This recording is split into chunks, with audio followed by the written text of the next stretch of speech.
Hey there, I'm David. This is your lifestyle guide to support your meditation practice. There are 13 videos in this series. This is video 2, Willpower and Decision Making.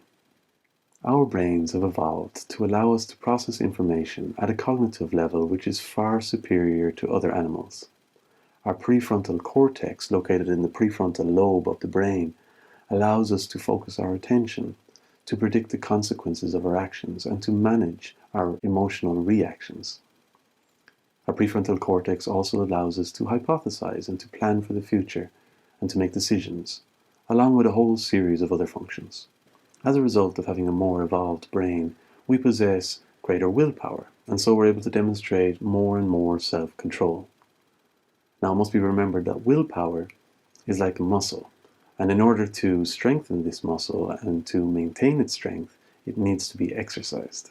The thing about the prefrontal cortex is that it requires a lot of energy, and it gets this energy from glucose. So when the body is low on glucose, the prefrontal cortex can't function at the same level.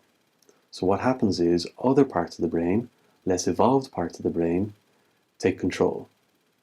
So what does that mean for you?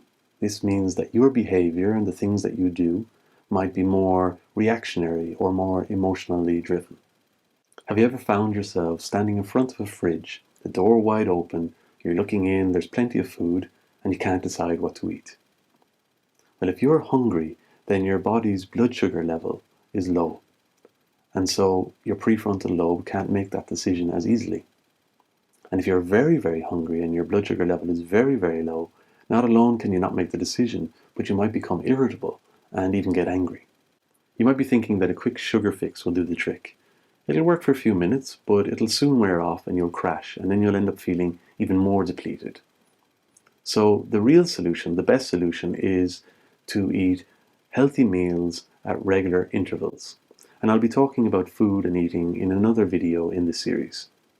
Sleep has an impact too. When we sleep, our body uses that time to process the glucose within the body.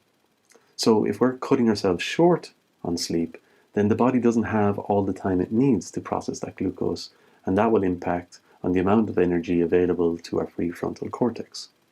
In terms of our lives then, when it comes to problem solving or decision making, or having to have a serious conversation or an emotional conversation, or to do study or do some activity which is of significance to us, it's best that we're well fed and we're well nourished. And obviously, as concentration is key to our meditation practice, we can't expect to have results if we're not well rested and well fed with nutritious foods.